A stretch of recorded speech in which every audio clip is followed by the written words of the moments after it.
Урматтуу Садыр Нуркожаевич, урматтуу Камшай Кыдырчаевич, мен Көкжар аймактык милиция бөлүмүнүн башчысы милициянын майору Айчатар уулу Тимур. Сиздерге экинчи ирет кайрылуумдун себеби мына азыр өздүк курам менен отурабыз. Көкжар аймактык милиция бөлүмүнүн өздүк курамы менен. Сизге дагы мына өздүк курам менен кошо дагы кайрылайын деп атабыз. Бул Талгат Акылбековичтин кылган кылыктарын айтсак, бул бизге ай сайын 25тен кылмыш ачасыңар дейт. Бул незаконная установка коет бул. Бул мыйзамда дагы, биздин уставтарда дагы жок. Айына 25тен кылмыш ачсын деген жок бизде. И протоколдорду биз мына толук аймактарда иштейбиз. Протоколдорду бул зордук жап түздүртөт. Кыйноо жол менен түздүртөт. Мына балдардын азыр өздөрү дагы айтат. Ошон үчүн Талгат Акылбекович бүт бар жоктон кысып бүткөнүнө байланыштуу биз сиздерге аргасыздан айла жоктон кайрылып жатабыз. Ошол себептен Көкжар аймактык милиция бөлүмүнүн өздүк курамынан өздөрүнөн дагы сөздөрдү угуп койсок. Мен милициянын улук лейтенанты Максатбеков Шабданбек. Мен Көкжар аймактык милиция бөлүмүндө иштегениме 4 жылдын жүзү болду. Буга чейин 3 начальник роду менен иштешип келгенбиз, бирок мындай начальник родуну биз көргөн эмеспиз. Бул начальник роду бизге ошол мыйзамсыз 25 установка койгон чын, аны өзү курамдагы айтып бере алат, бизден башкасы дагы.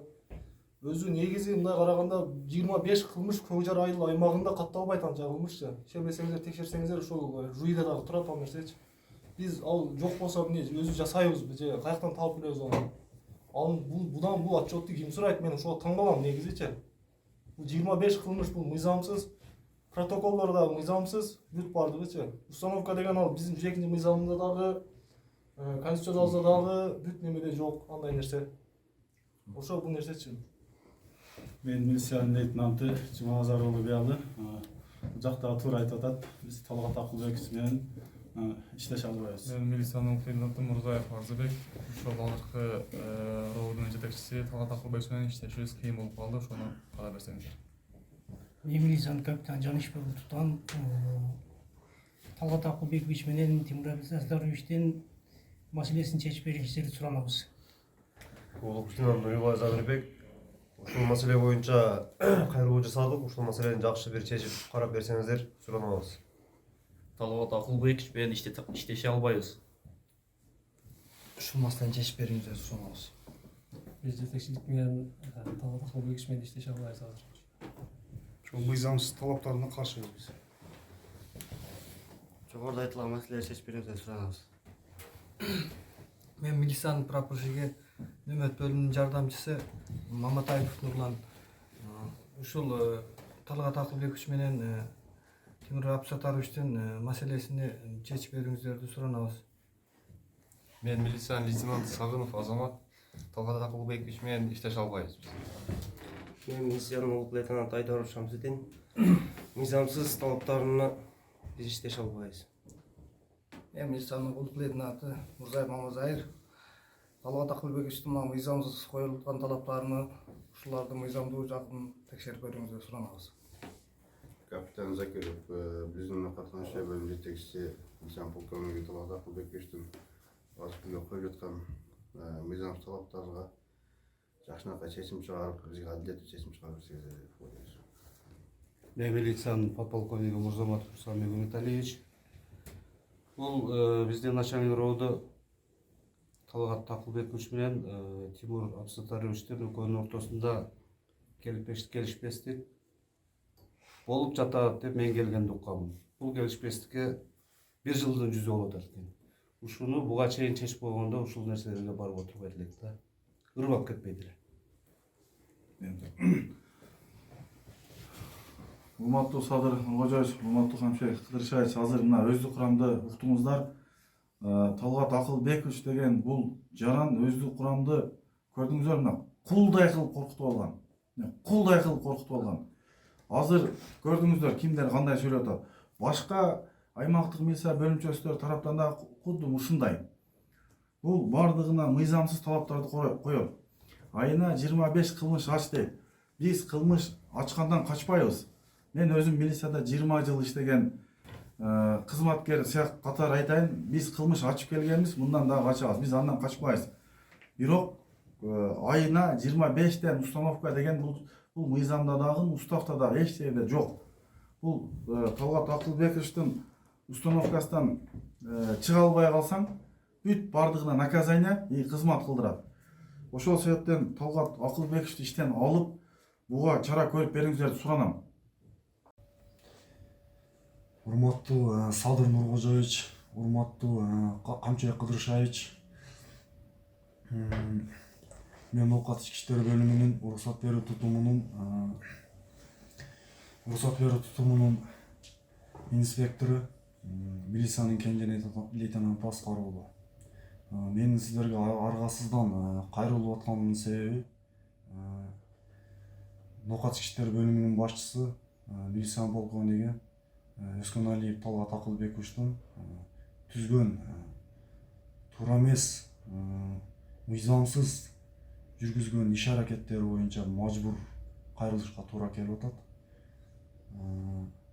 Бул жерде мен өзүнү министрдин өкүл баласымын деп ар кандай басымдуу жолдор менен мыйзамсыз иштерге түртүп келет. Анын бардыгы ошо далилдерде менде бар. Улутчулдукка сен ошол башка улуттун жарандарына кысым көрсөтөсүң. Сен аларга курал бербей кысым көрсөтөсүң деп мага мындай буйруктарды берет. Мен бул жерде улутчулдук кылып же бир башка Талгат Акылбековичтин өзүнүн түзгөн политикасы боюнча иш алып барганга каршымын.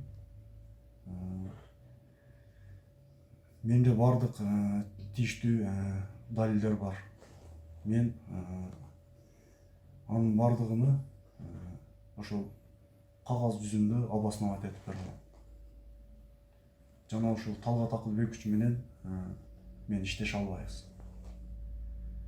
Бүгүн 17 ноябрь сиздерге кайрылып жатканымдын себеби аргасыздан кайрылууга мажбур болуп жатам. Себеби Оокат райондук ички иштер бөлүмүнүн башчысы, милициянын полковниги Өскөналиев Талгат Акылбекович 2022 жылдын март айынан келгенден баштап биринчи чогулушунда эле биз менен жетекчилик менен көрүшкөндө мен ким экенин билесиңер да, мен министрдин иниси болом, бир айылдан болобуз. Мен айтканым айткандай болот, мен бүт маселени мен өзүм чечем деп чогулушунан баштаган. Келгенден баштап бул Талгат Акылбекович дегенде этика жок. Өздүк курамдын астында жеке жалаң сөгүнүп сүйлөйт. Өздүк курамдын астында аял кишилер дагы бар. Жалаң сөгүнүп сүйлөйт, бардыгын кемсинтип сүйлөйт, бөлүп облас аралыктарды кылып туруп бөлөт. Таласта мындай болчу, Бишкекте мындай болчу, ошто мегесилерде мындай эмес депчи. Ошол келгенден баштап бардык кызматкерлерге налог салат ачык эле. Анын арасында мага налог салат. Келгенден бери бунун мажбурлоо кызматыны кылып жүрдүк. Акыры бунун мажбурлоо кызматыны кылбай калгандан кийин мага конкретный асылып, конкретный өзүмө Тимур кетип кал иштен.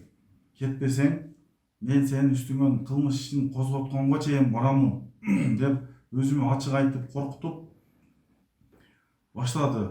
Бул мындайча айтканда Оокат районунун аймагындагы бир-эки кылмышкерлерге кошулуп алган, кылмышкерлер менен дос болуп алган бул мындайча айтканда.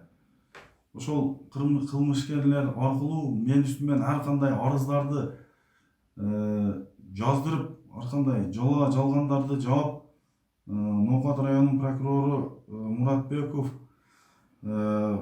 Кубаныч Жакшылыкович деген прокурор экөө мен үстүмөн биригип алып, арыз түшүртүп, жалган жалаалар менен. Жардамчынын прокурору түгөл прокурордун орун басары Матов Ислам Сүйеркулович деген экөөлөп бир кабинетте 3,5 сааттан ашык сурак кылышып, Андан сырткары кабинетке алып кирип болбогон иштер боюнча прокурор өзү Кубанычбек Жакшылыков иштеген. Тимур ушул арыз боюнча күнөөңдү мойнуңа алсаң, ишти кыскартып коебуз. Болбосо иш козгойбуз деп мени ачыкчасынан коркутушууда азыркы учурда. Андан сырткары прокуратуранын арт жагына ал өтүп алып сүйөр деген, то есть түгөл деген прокурордун жардамчысы ачык эле мага айтат: "Ака, сизге бир жакшылык кылайын.